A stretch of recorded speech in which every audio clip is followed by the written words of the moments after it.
না ময়দা না সুজি, আজকের নিমকি হবে সম্পূর্ণ আটা দিয়ে। আর এভাবে বানালে যেমন নিমকি টেস্টি হবে তেমনই কিন্তু দারুণ খাস্তা হবে।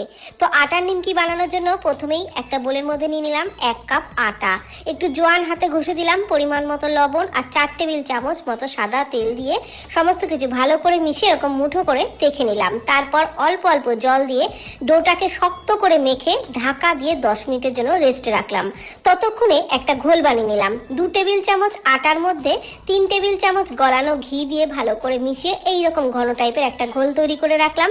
এদিকে যে ডোটা মেখে রেখেছিলাম তার থেকে মিডিয়াম সাইজের করে লেচি কেটে লেচিগুলোকে সামান্য একটু শুকনো আটা দিয়ে বড় করে রুটি বেলে নিলাম।